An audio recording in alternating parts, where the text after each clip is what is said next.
ഹരേ കൃഷ്ണ ഹരേ കൃഷ്ണ. ഓം നമോ ഭഗവതേ വാസുദേവായ. ഓം നമോ ഭഗവതേ വാസുദേവായ. ഓം നമോ ഭഗവതേ വാസുദേവായ.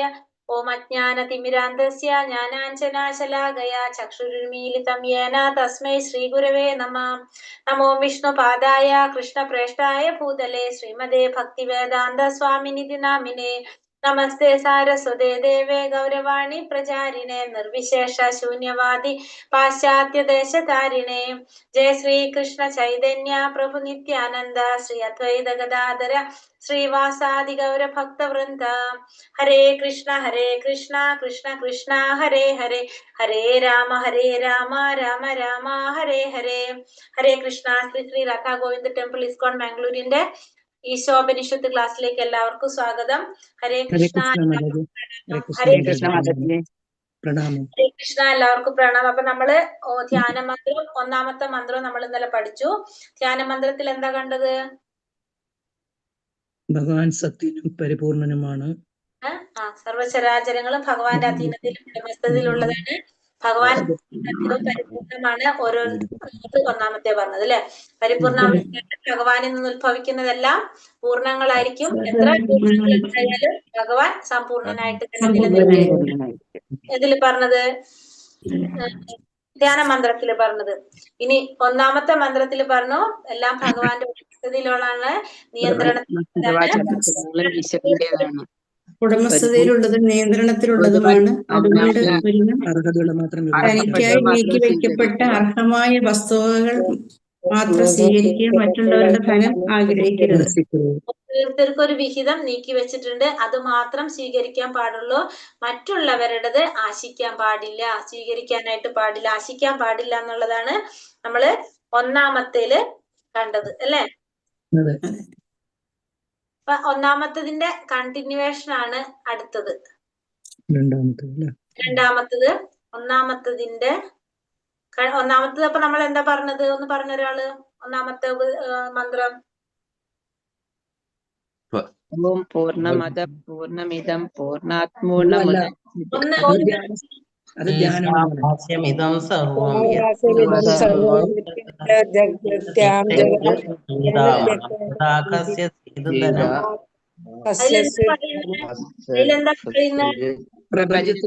സർവചരാചരങ്ങളും ഈശ്വരന്റേതാണ്. ഒരുവൻ അവനവന് അർഹപ്പെട്ട് മാത്രം സ്വീകരിക്കുക, മറ്റുള്ളവരുടെ ധനം ആഗ്രഹിക്കുക എടുക്കാനും പാടില്ല അല്ലെ.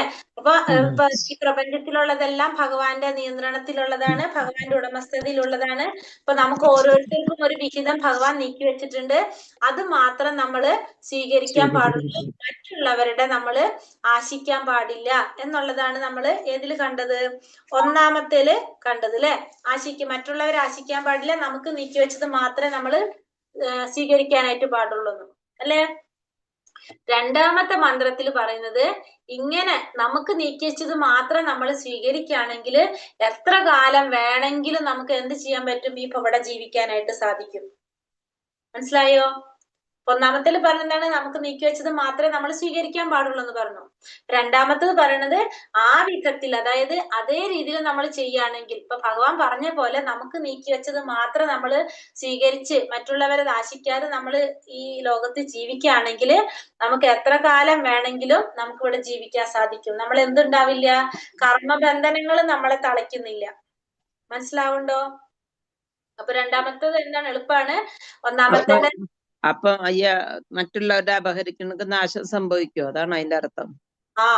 കർമ്മം വന്നില്ല അപ്പൊ നമുക്ക് അവിടെ. നമ്മള് മറ്റുള്ളവരെ നമ്മൾ ആശിച്ച് നമ്മൾ ചെയ്യുകയാണെങ്കിൽ എന്താണ്? നമുക്ക് നീക്കി വെച്ചതാണ്, നമുക്ക് ഓരോരുത്തർക്കും പറഞ്ഞിട്ടുള്ളതാണ് നമ്മൾ ചെയ്യുന്നതും പ്രവർത്തിക്കുന്നതും ചെയ്യുന്നതെങ്കിൽ നമുക്ക് അതിനെന്തില്ല? അതിന് കർമ്മഫലങ്ങൾ വരുന്നില്ല അല്ലെ. ഭഗവാൻ എന്താണെന്ന് നമുക്ക് ഓരോരുത്തർക്കും നീക്കി വെച്ച് അത് മാത്രം നമ്മൾ സ്വീകരിക്കുക. അല്ലാത്ത നമ്മൾ സ്വീകരിച്ചു കഴിഞ്ഞാല് നമുക്ക് എവിടെ നീക്കി വെച്ചത് മാത്രം നമ്മൾ സ്വീകരിക്കുകയാണെങ്കിൽ എത്ര നാള് വേണമെങ്കിലും, നൂറുകണക്കിന് വർഷം എന്ന് പറയുന്നത്, നമുക്ക് ഒരുവന് നൂറുകണക്കിന് വർഷം ജീവിക്കാനായിട്ട് ആഗ്രഹിക്കാം. കാരണം എന്താണ്? കർമ്മബന്ധനങ്ങളിൽ തളയ്ക്കുന്നില്ല. വ്യക്തിയെ കർമ്മബന്ധനങ്ങളിൽ തളയ്ക്കില്ല. അപ്പൊ അങ്ങനെ ഭഗവാൻ പറഞ്ഞ പോലെ നമ്മൾ ചെയ്യുകയാണെങ്കിൽ, നമ്മൾ പ്രവർത്തിക്കുകയാണെങ്കിൽ നമുക്ക് എത്ര കാലം വേണമെങ്കിലും ജീവിക്കാനായിട്ട് സാധിക്കും. ഇതാണ് രണ്ടാമത്തെ മന്ത്രത്തിൽ പറയുന്നത്. മനസ്സിലാവുണ്ടോ? അപ്പൊ അത് നമുക്ക് നോക്കാം. മന്ത്രം 2. ഓം നമോ ഭഗവതേ വാസുദേവായ.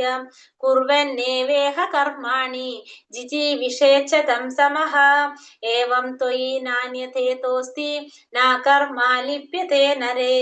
കുർവന്നേവേഹ കർമാണി ജിജീവിഷേച്ച തം സമഃ ഏവം ത്വയി നാന്യഥേതോസ്തി ന കർമാ ലിപ്യതേ നരേ. എന്താ ഇവിടെ പറഞ്ഞതപ്പോ? നമ്മള് ഇപ്പൊ ഈ പറഞ്ഞ പോലെ ഒന്നാമത്തേല് നമ്മൾ എന്താ പറഞ്ഞത്? നമുക്ക് ഓരോരുത്തർക്കും ഒരു വിഹിതം ഭഗവാൻ നീക്കി വെച്ചിട്ടുണ്ട്. അത് മാത്രമേ നമ്മള് സ്വീകരിക്കാൻ പാടുള്ളൂ, മറ്റുള്ളവരെ ആശിക്കാൻ പാടില്ല അല്ലെ? അങ്ങനെയല്ലേ പറഞ്ഞത്? അടുത്തതില് രണ്ടാമത്തേല് പറയണത് ഈ വിധത്തില് പ്രവൃത്തി തുടരുന്ന ഒരുവന് 100 കണക്കിന് വർഷം ജീവിക്കാൻ ആഗ്രഹിച്ചേക്കാം. അപ്പൊ ഇത്തരത്തില് പ്രവൃത്തി ചെയ്തുകൊണ്ടിരിക്കുകയാണെങ്കിൽ, ഭഗവാൻ പറഞ്ഞ പോലെ പ്രവർത്തിക്കുകയാണെങ്കിൽ എത്ര വർഷം എന്ന് പറയണില്ലേ, 100 കണക്കിന് വർഷം നമുക്ക് എന്ത് ചെയ്യാം? നമുക്കിവിടെ ജീവിക്കാനായിട്ട് സാധിക്കും, ആഗ്രഹിക്കാം. കാരണം ഇത്തരം പ്രവർത്തനങ്ങൾ അദ്ദേഹത്തെ കർമ്മബന്ധനങ്ങളിൽ തളയ്ക്കുന്നില്ല. അപ്പൊ നമുക്ക് പറഞ്ഞു വെച്ചത്, നമുക്ക് നീക്കി വെച്ചത് മാത്രം നമ്മൾ സ്വീകരിച്ച് മറ്റുള്ളവരിൽ ആശിക്കാതെ നമ്മൾ ജീവിക്കുകയാണെങ്കിൽ നമുക്ക് ഒരിക്കലും എന്തുണ്ടാവില്ല? കർമ്മബന്ധനങ്ങൾ വരുന്നില്ല. കർമ്മത്തിന്റെ ബന്ധനം കൊണ്ടാണ് നമുക്ക് എന്ത് സംഭവിക്കുന്നത്? ക്ഷീണേ പുണ്യം അർത്തിലോകം വിശന്തി. നമ്മള് എവിടെ വരുന്നതും, ഈ ഭൂമിയിൽ വരുന്നതും, പിന്നെ പുണ്യങ്ങൾ അനുഭവിക്കാൻ പുണ്യലോകത്ത് പോകുന്നതും, തിരിച്ച് അങ്ങോട്ടും ഇങ്ങോട്ടും പോയിക്കൊണ്ടിരിക്കുന്ന എന്തുകൊണ്ടാണ്? ആ കർമ്മത്തിന്റെ ബന്ധനം കാരണം കൊണ്ടാണ് അല്ലെ. അപ്പൊ നമ്മള് ഒരു മനുഷ്യനെ സംബന്ധിച്ചിടത്തോളം ഇതല്ലാതെ മറ്റൊരു വഴിയില്ല. അപ്പൊ നമ്മള് ഭഗവാൻ എന്താണോ നമുക്ക് നീക്കി വെച്ചത് അത് മാത്രം നമ്മൾ സ്വീകരിക്കുകയാണെങ്കിൽ നമുക്ക് എത്ര നാള് വേണമെങ്കിലും നമുക്ക് എന്ത് ചെയ്യാം? ഇവിടെ ജീവിക്കാനായിട്ട് സാധിക്കും. ഭൗതിക ബന്ധനങ്ങള്, കർമ്മബന്ധനങ്ങള് നമ്മളെ തളയ്ക്കുന്നില്ല എന്നതാണ് രണ്ടാമത്തെ മന്ത്രത്തിൽ പറയുന്നത്. എളുപ്പല്ലേ ഇത് രണ്ടാമത്തെ മന്ത്രം? അപ്പൊ ഹരേ കൃഷ്ണ. ഒന്നാമത്തതിന്റെ കണ്ടിന്യൂവേഷൻ ആയിട്ടാണ് രണ്ടാമത്തെ വരുന്നത്. അപ്പൊ ഒന്നാമത്തെ നമ്മൾ പറഞ്ഞു ഭഗവാൻ ഉടമസ്ഥതയിലും നിയന്ത്രണത്തിലുള്ളതാണ് ഈ പ്രപഞ്ചത്തിൽ കാണുന്നതെല്ലാം. അപ്പൊ ഭഗവാൻ ഓരോരുത്തർക്കും ഒരു വിഹിതം നീക്കി വെച്ചിട്ടുണ്ട്. അത് മാത്രമേ നമ്മള് ആശിക്കാൻ പാടുള്ളൂ, മറ്റുള്ളവരെ എന്താ പറയാ പാടില്ല, ആശിക്കാനായിട്ട് പാടില്ല. സ്വീകരിക്കാൻ പാടുള്ളൂ, മറ്റുള്ളവരെ ആശിക്കാൻ പാടില്ല. ആ വിധത്തില് നമ്മൾ ജീവിക്കുകയാണെങ്കിൽ, ആ വിധത്തില് നമ്മൾ പ്രവർത്തിക്കുകയാണെങ്കിൽ നമുക്ക് എത്ര നാള് വേണമെങ്കിലും, 100 കണക്കിന് വർഷത്തോളം നമുക്ക് ജീവിക്കാൻ ആഗ്രഹിക്കാം. നമുക്ക് എന്ത് വരുന്നില്ല? കർമ്മബന്ധനത്തില് നമ്മൾ തളയ്ക്കപ്പെടുന്നില്ല എന്നാണ് രണ്ടാമത്തെ മന്ത്രത്തിൽ പറയുന്നത്. ക്ലിയർ ആയോ എല്ലാവർക്കും? മനസ്സിലായോ? മനസ്സിലാവാത്ത ആരെങ്കിലും ഉണ്ടോ? ഹരേ കൃഷ്ണ. മനസ്സിലായി മാതാജി. ഒന്ന് പറഞ്ഞ് 2ഉം 3ഉം ഒരാൾ പറഞ്ഞു, 1ഉം 2ഉം ഒന്ന് പറഞ്ഞ്. ഹരേ കൃഷ്ണ. ഭഗവാന്റെ ഈ പ്രപഞ്ചത്തിലുള്ള സർവചരാചരങ്ങളും ഈശ്വരന്റേതാണ്. ഒരുവൻ അവനവന് അർഹപ്പെട്ട മാത്രം സ്വീകരിക്കുക, മറ്റുള്ളവരുടെ ധനം ആഗ്രഹിക്കുക എടുക്കാനോ പാടില്ല. അത് കുറ്റമുള്ളതാണ്. അങ്ങനെ ഇതുപോലെ ചെയ്തു വരുവാണെങ്കിൽ, മറ്റൊരാളുടെ എടുക്കാണ്ട് ജീവിക്കുകയാണെങ്കിൽ, ഭഗവാൻ പറഞ്ഞതുപോലെ പ്രവർത്തിക്കുകയാണെങ്കിൽ 100 കണക്കിന് വർഷം നമുക്ക് ജീവിക്കാൻ സാധിക്കും. കർമ്മബന്ധങ്ങളിൽ നമ്മൾ തളയ്ക്കുന്നില്ല. ഒന്നാമത്തെ ഒന്ന് മുഴുവനാക്കി മാതാജി. ഒന്നാമത്തെ മുഴുവനാക്കില്ല. ഇനി എന്താ? പ്രപഞ്ചത്തിലുള്ള സർവ്വചരാചരങ്ങളും ഈശ്വരന്റേതാണ്. ഒരുവൻ അവനവൻ അർഹപ്പെട്ടത് മാത്രം സ്വീകരിക്കുക, മറ്റുള്ളവരുടെ ധനം ആഗ്രഹിക്കുക എടുക്കാനോ പാടില്ല. ശരി, അത്രേ ഉള്ളൂ. അപ്പൊ അങ്ങനെ പിന്നത്തെ രണ്ടാമത്തേക്ക് വരുമ്പോ അങ്ങനെ നമ്മൾ ചെയ്യുകയാണെങ്കിൽ, അതുപോലെ നമ്മൾ ഭഗവാൻ പറഞ്ഞതുപോലെ പ്രവർത്തിക്കുകയാണെങ്കിൽ 100 കണക്കിന് വർഷം നമുക്ക് ജീവിക്കാൻ സാധിക്കും. കർമ്മബന്ധങ്ങളിൽ നമ്മൾ തളയ്ക്കുന്നില്ല. ഓക്കെ മാതാജി. ഹരേ കൃഷ്ണ. വേറെ ആരോ പറയുന്ന അനിജ മാതാജിയോ? പറഞ്ഞോളൂ. ഹരേ കൃഷ്ണ.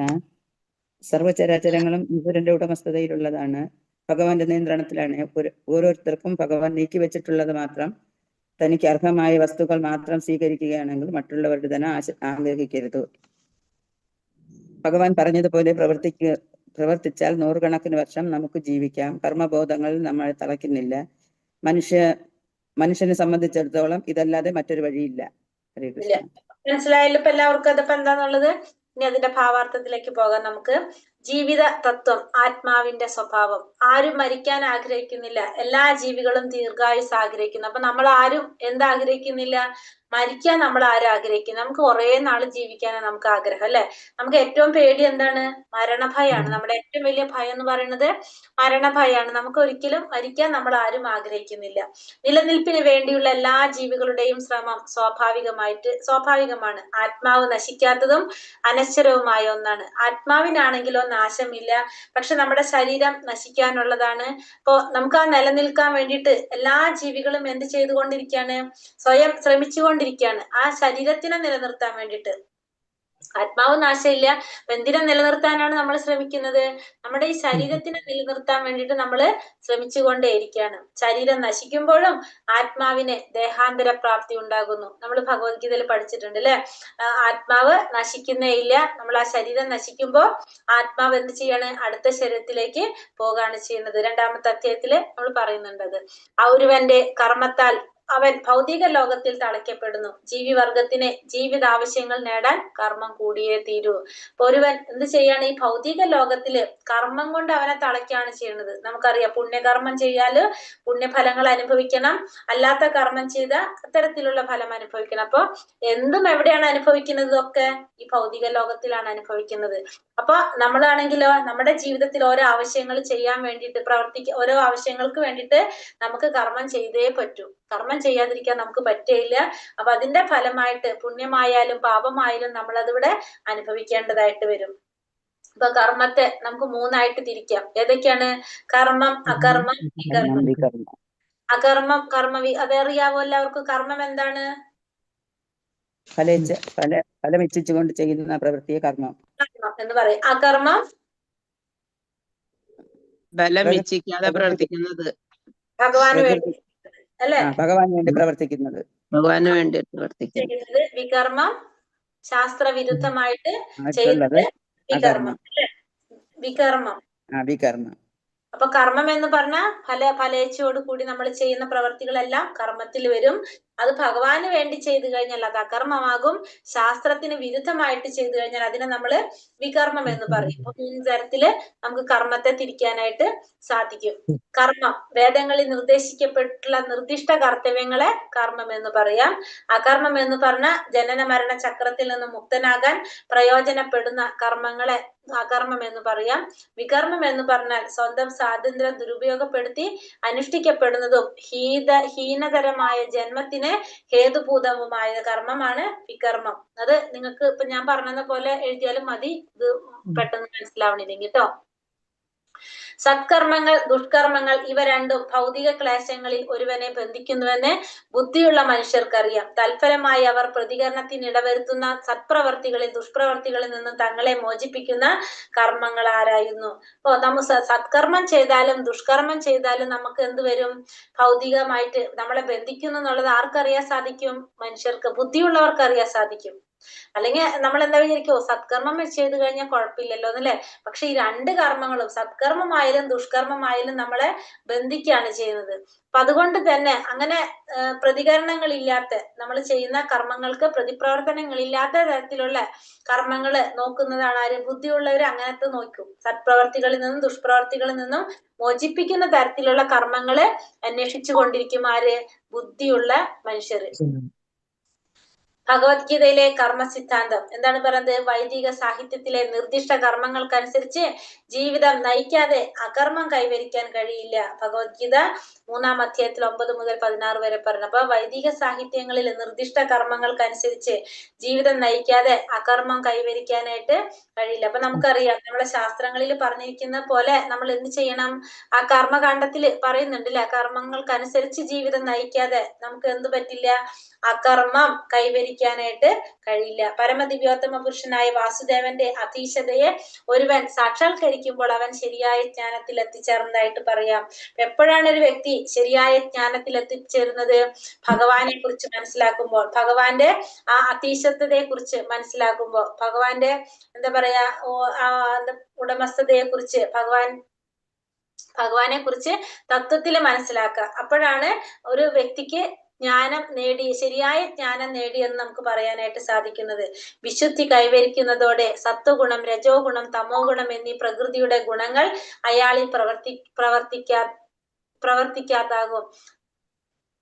തുടർന്ന് അയാൾ നൈഷ്കർമ്മ്യത്തിന്റെ തലത്തിൽ കർമ്മം ചെയ്യാൻ കഴിയുന്നവനായി തീരും. അപ്പോ ശുദ്ധ ഭക്തനായിട്ട് തീരുമ്പോ, അല്ലെങ്കിൽ വിശുദ്ധി കൈവരിക്കുമ്പോ എന്താണ്? സത്വഗുണം, രജോ ഗുണം, തമോ ഗുണം നമ്മളിൽ പ്രവർത്തിക്കാതാവും വിശുദ്ധി കൈവരിക്കുമ്പോ. കാരണം ശുദ്ധ ഭക്തൻ എന്ന് പറഞ്ഞ ഏതവസ്ഥയാണ്? ഈ 3 ഗുണത്തിനെ അതിജീവിച്ചൊരു ഭക്തനായിരിക്കും അല്ലെ. അതായത് ഏത് അവസ്ഥയാണ്? വസുദേവ അവസ്ഥ, അല്ലെങ്കിൽ നമ്മൾ എന്ത് പറയും? വിശുദ്ധ സത്വം എന്ന് പറയും അല്ലെ. ആ ഒരു അവസ്ഥയിൽ എത്തും. അതായത് സത്വഗുണത്തിനെയും രജോ ഗുണത്തിനെയും തമോ ഗുണത്തിനെയും എന്താണ് അതിക്രമിക്കും ആ വ്യക്തി. അങ്ങനെ ഒരു തലത്തിലെത്താനായിട്ട് സാധിക്കും ആർക്ക്? ഒരു ശുദ്ധ ഭക്തന്. ഈ 3 ഗുണങ്ങളും പ്രവർത്തിക്കാതിരിക്കും. തുടർന്ന് അയാൾ നൈഷ്കർമ്മ്യത്തിന്റെ തലത്തിൽ കർമ്മം ചെയ്യാൻ കഴിയുന്നവനായിട്ട് തീരും. അപ്പൊ അയാൾ എന്ത് ചെയ്യാണ്?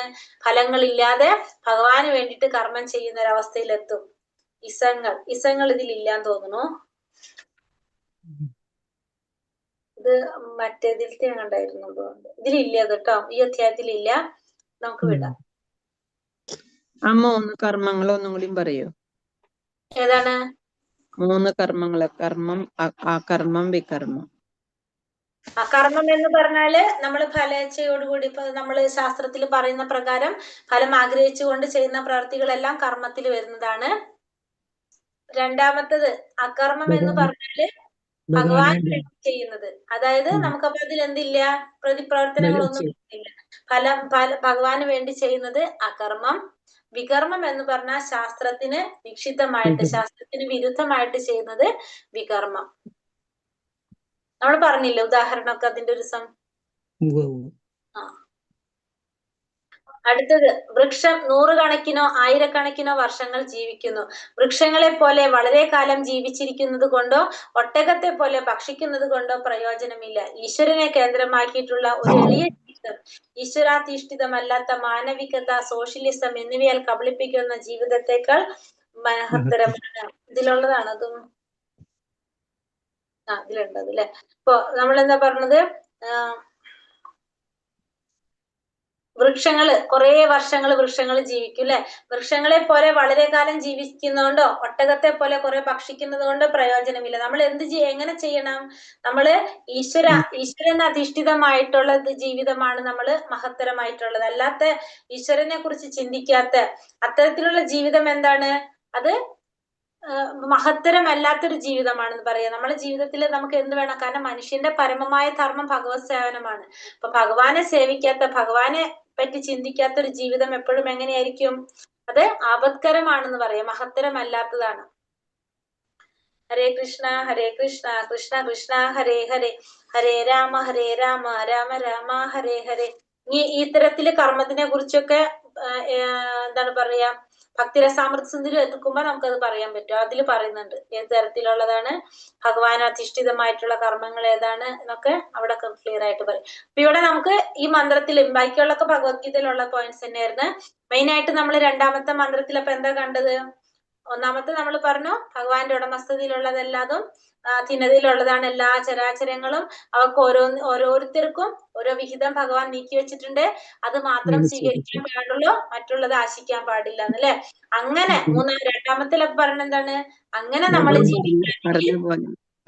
ഭഗവാൻ പറഞ്ഞ പോലെ പ്രവർത്തിക്കുകയാണെങ്കിൽ 100 വർഷക്കണക്കിന് ജീവിക്കാൻ സാധിക്കും. കർമ്മബന്ധങ്ങൾ തിളയ്ക്കുന്നില്ല എന്ന് കണ്ടു അല്ലെ. അപ്പൊ 2, 3 പഠിച്ചല്ലോ ഇപ്പൊ എല്ലാവരും അല്ല? 1, 2 അല്ലെ? 2 അതെ പഠിച്ചല്ലോ. ഇനി അടുത്തത് മൂന്നാമത്തതും കൂടി പഠിക്കാം നമുക്ക്. ഈ 3 എണ്ണത്തിന് ഒരു ഗ്രൂപ്പിലാണ് നമ്മൾ പെടുത്തുന്നത് കേട്ടോ. മൂന്നാമത്തിൽ എന്താ പറയുന്നത്? ഇനിയും അസൂര്യ നാമ തേ ലോക അന്ധേന തമസാവൃതാഃ താംസ്തേ പ്രേത്യാപി ഗച്ഛന്തി ഏകേ ച ആത്മഹനോ ജനഃ അസുര്യ നാമ തേ ലോക അന്ധേന തമസാവൃതാഃ താംസ്തേ പ്രേത്യാപി ഗച്ഛന്തി ഏകേ ച ആത്മഹനോ ജനഃ. അതായത് ഇവിടെ എന്താ പറയണത്? ആത്മഹന്താവ് ആരൊരുവനായാലും ആസുരികവും അന്ധകാരവും അജ്ഞാനവും നിറഞ്ഞതുമായ ലോകങ്ങളില് എത്തിച്ചേർന്നേ മതിയാകൂ. അപ്പൊ ആത്മഹന്താവ് എന്ന് വെച്ചാൽ എന്താണ്? ആത്മാവിനെ ഹനിക്കുന്നവൻ, അല്ലെങ്കിൽ നമുക്ക് ആത്മസാക്ഷാത്കാരത്തിന് വേണ്ടി പ്രവർത്തിക്കാത്ത വ്യക്തി. നമ്മുടെ എല്ലാവരുടെയും ലക്ഷ്യം എന്താണ്? ആത്മസാക്ഷാത്കാരം നേടാൻ വേണ്ടി പ്രവർത്തിക്കുക എന്നുള്ളതാണ് അല്ലെ. അതിനു വേണ്ടി പ്രവർത്തിക്കാത്ത വ്യക്തി. അപ്പൊ ആത്മഹന്താവ് എന്ന് വെച്ചാൽ ആത്മാവിനെ ഹനിക്കുന്നവെന്ന് പറയാം, അല്ലെങ്കിൽ ആത്മസാക്ഷാത്കാരം നേടാൻ വേണ്ടിയിട്ട് ശ്രമിക്കാത്ത ഒരു വ്യക്തി എന്ന് പറയാം, എന്ത് വേണമെങ്കിലും പറയാം. അങ്ങനത്തെ ഒരു വ്യക്തി ആരായാലും അയാൾ എവിടേക്ക് പോയേ പറ്റൂ? ആസുരികമായിട്ടും അന്ധകാരം നിറഞ്ഞ അജ്ഞാനം നിറഞ്ഞ ലോകങ്ങളിൽ എത്തിച്ചേർന്നേ മതിയാകൂ എന്നാണ് മൂന്നാമത്തെ മന്ത്രത്തിൽ പറയുന്നത്. അപ്പൊ മൂന്നാമത്തിൽ എന്താ പറയുന്നത്? ആത്മസാക്ഷാത്കാരം നേടാൻ ആഗ്രഹിക്കാത്തവര് അന്ധകാരം നിറഞ്ഞ ആസുരത നിറഞ്ഞ അജ്ഞാനം നിറഞ്ഞ ലോകങ്ങളിലേക്ക് എത്തിച്ചേർന്നേ മതിയാകൂ എന്നാണ് മൂന്നാമത്തെ മന്ത്രത്തിൽ പറയുന്നത്. മനസ്സിലായോ? അത് ആരായാലും ശരി, ആത്മസാക്ഷാത്കാരത്തിന് പ്രവർത്തിക്കാത്തവർ ആരായാലും ശരി, അവർ അന്ധകാരം നിറഞ്ഞ അജ്ഞാനം നിറഞ്ഞ ആസുരികമായിട്ടുള്ള ലോകങ്ങളിലേക്ക് എത്തിച്ചേർന്നേ മതിയാകൂ. മനസ്സിലാവുണ്ടോ ഞാൻ പറഞ്ഞത്? മൂന്നാമത്തെ മന്ത്രം അപ്പൊ എളുപ്പല്ലേ ഇത്? ആദ്യത്തെ 3 മന്ത്രം എളുപ്പമാണ്. അപ്പൊ നമ്മൾ ഇപ്പൊ പഠിച്ചു 3 എണ്ണം. അപ്പൊ ഒന്നാമത്തെ നമ്മൾ പറഞ്ഞു, എല്ലാ സർവ്വചരാചരങ്ങൾ, ഈ പ്രപഞ്ചത്തിൽ എല്ലാ ചരാചരങ്ങളും ഭഗവാന്റെ ഉടമസ്ഥതയിലും നിയന്ത്രണത്തിലുള്ളതാണ്. ഭഗവാൻ ഓരോരുത്തർക്കും ഒരു വിഹിതം നീക്കി വെച്ചിട്ടുണ്ട്. അത് മാത്രം നമ്മൾ ആശിക്കാൻ പാടുള്ളൂ, മറ്റുള്ളവര് നമ്മൾ സ്വീകരിക്കാൻ പാടില്ല. അങ്ങനെ രണ്ടാമത്തെ നമ്മൾ പറഞ്ഞു, അങ്ങനെ നമ്മൾ ചെയ്യുകയാണെങ്കിൽ നമുക്ക് 100 കണക്കിന് വർഷം നമുക്ക് ജീവിക്കാനായിട്ട് സാധിക്കും. പിന്നെ നമുക്ക് എന്ത് വരുന്നില്ല? കർമ്മബന്ധങ്ങളില് നമ്മൾ തളയ്ക്കപ്പെടുന്നില്ല. മൂന്നാമത്തിൽ നമ്മൾ പറഞ്ഞു, ആത്മസാക്ഷാത്കാരം നേടാൻ വേണ്ടി ശ്രമിക്കാത്തവർ ആരായാലും അവര് അന്ധകാരം നിറഞ്ഞ് അജ്ഞാനം നിറഞ്ഞ ആസുരികമായിട്ടുള്ള ലോകങ്ങളിലേക്ക് എത്തിച്ചേർന്നേ മതിയാകൂ. അപ്പൊ ഇതൊക്കെ നമ്മൾ ചെയ്യുന്നത് എന്തിനു വേണ്ടിയാണ്? സാക്ഷാത്കാരം നേടാൻ വേണ്ടിയിട്ടാണ് അല്ലെ. അപ്പൊ സാക്ഷാത്കാരം നേടാൻ ശ്രമിച്ചിരുന്നില്ലെങ്കിൽ പിന്നെ നമ്മൾ എവിടേക്ക് പോകണം? അജ്ഞാനം നിറഞ്ഞ ലോകങ്ങളിലേക്ക് പോകണം എന്നാണ് മൂന്നാമത്തെ മന്ത്രത്തിൽ പറയുന്നത്. മനസ്സിലായോ എല്ലാവർക്കും മൂന്നാമത്തെ മന്ത്രം? മനസ്സിലായി. സംശയമുണ്ടോ? ആത്മാവിനെ ഹനിക്കുന്നവൻ ആരായാലും അജ്ഞാനവും അന്ധകാരവും ആസുരികവും നിറഞ്ഞ ലോകത്തിൽ എത്തിച്ചേർന്നേ മതിയാവും. ആത്മാവിനെ ഹനിക്കുന്ന പറഞ്ഞിട്ട് മനസ്സിലായില്ലെങ്കിൽ അവിടെ എഴുതിക്കോളാം. ആത്മസാക്ഷാത്കാരത്തിന് ശ്രമിക്കാത്തവൻ അന്ധകാരവും ആസുരികവും അജ്ഞാനവും നിറഞ്ഞ ലോകങ്ങളിൽ എത്തിച്ചേർന്നേ മതിയാകും. അത് മതിയല്ലോ മാതാജി? മതി. ഹരേ കൃഷ്ണ. അപ്പൊ ഇനി അതിന്റെ ഭാവാർത്ഥം നോക്കാം. മനുഷ്യ ജീവിതത്തിലെ ചുമതലാബോധം കാരണമാണ് മനുഷ്യൻ മൃഗത്തിൽ നിന്ന് ഭിന്നമായി വർത്തിക്കാനുള്ള കാരണം. അപ്പൊ മനുഷ്യ ജീവിതത്തിന്റെ പ്രത്യേകത എന്താണ്? ചുമതലാബോധം. നമുക്ക് ചുമതലാബോധം ഉള്ളത്. അതുകൊണ്ടാണ് നമ്മൾ മൃഗത്തിൽ നിന്നും ഭിന്നമായിട്ട് പ്രവർത്തിക്കാനുള്ള, അല്ലെങ്കിൽ ഭിന്നമായിട്ട് കാണാനുള്ള ഒരു കാരണം. മൃഗങ്ങൾക്കില്ലാത്തൊരു കാര്യം നമുക്കുള്ളത് ചുമതലാബോധം ഉണ്ട് നമുക്ക്. പ്രപഞ്ചത്തിൽ 2 തരം ജനങ്ങളാണുള്ളത്. ഏതൊക്കെയാണ്? ഒന്ന് അസുരന്മാര്, ഒന്ന് സുരന്മാര്. 2 തരത്തിൽ ഭഗവത്ഗീതയിൽ പഠിച്ചിട്ടുള്ളതാണ് ഇതൊക്കെ. 2 തരത്തിലുള്ള അത് ഒന്ന് അസുരന്മാരും 2 സുരന്മാരും. സുരന്മാരെന്ന് പറഞ്ഞാല് ചുമതലാബോധമുള്ളവരും അതനുസരിച്ച് പ്രവർത്തിക്കുന്നവരെ സുരന്മാരെന്ന് പറയും. അപ്പൊ സുരന്മാരെന്ന് പറഞ്ഞ എന്താണ്? ചുമതലാബോധമുള്ളവരാണ്. അതായത് ശാസ്ത്രവിധി പ്രകാരം എല്ലാം അനുസരിച്ച് എല്ലാം പാലിച്ചു പോകുന്നവരാണ് ആര്? സുരന്മാരെന്ന് വിളിക്കുന്നത്. ചുമതലാബോധമുള്ളവരാണ്. സുരന്മാർ സദാസമയവും വിഷ്ണുവിന്റെ പാദങ്ങളെ ലക്ഷ്യമാക്കി പ്രവർത്തിക്കുന്നെന്ന് ഋഗ്വേദം പറയുന്നു. അപ്പൊ അവര് എല്ലാ സമയവും എന്ത് ചെയ്തുകൊണ്ടിരിക്കുന്നവരാണ്? ഭഗവാന്റെ പാദങ്ങൾ ലക്ഷ്യമാക്കിയിട്ട് പ്രവർത്തിക്കുന്നവരാണ് സുരന്മാർ എന്ന് നമുക്ക് പറയാം. ആസുരിക സ്വഭാവത്തിലുള്ളവരും ദൈവിക സ്വഭാവത്തിലുള്ള. അപ്പൊ ദൈവികരുള്ളവര് അങ്ങനെയാണ്, ചുമതലാബോധമുള്ളവരായിരിക്കും. അതായത് ശാസ്ത്രവിധികൾ അനുസരിച്ച് പ്രവർത്തിക്കുന്നവരായിരിക്കും. സദാ ഭഗവാന്റെ പാദങ്ങളെ ലക്ഷ്യമാക്കി പ്രവർത്തിക്കുന്നവരായിരിക്കും എന്നും ഋഗ്വേദത്തില് പറയുന്നുണ്ട്. ഇനി അസുരന്മാരാണെങ്കിലോ ചുമതലകളൊക്കെ അവഗണിക്കുന്നവരും അതിനെപ്പറ്റി അജ്ഞരായവരുമായിരിക്കും അസുരികമായ സ്വഭാവത്തിലുള്ളവർ. അപ്പൊ അസുരന്മാരെന്ന് പറഞ്ഞാൽ മെയിൻ ആയിട്ട് അവർ അജ്ഞാനികളാണ്. പിന്നെ അവര് ഈ ചുമതലകളൊക്കെ അവഗണിക്കുന്നവരുമായിരിക്കും അസുരന്മാർ. അതായത് ശാസ്ത്രത്തില് പറഞ്ഞിരിക്കുന്നതിന് ഓപ്പോസിറ്റ് ആയിട്ട് പ്രവർത്തിക്കുന്നവരായിരിക്കും ആര്? ആസുരിക സ്വഭാവത്തില് ഉള്ളവര്. ഇനി ഒരു താരതമ്യം പറയാണ് നമുക്ക്, സമുദ്ര താരതമ്യം.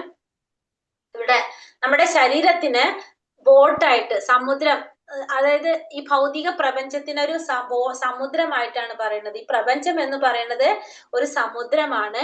ആ സമുദ്രം കടക്കാൻ ഉപയോഗിക്കുന്ന ബോട്ടാണ് നമ്മുടെ ശരീരം. അപ്പൊ രണ്ട് കാര്യം. ഒന്ന്, ഈ പ്രപഞ്ചം എന്ന് പറയുന്നത് എന്താണ്? ഒരു വലിയൊരു സമുദ്രം.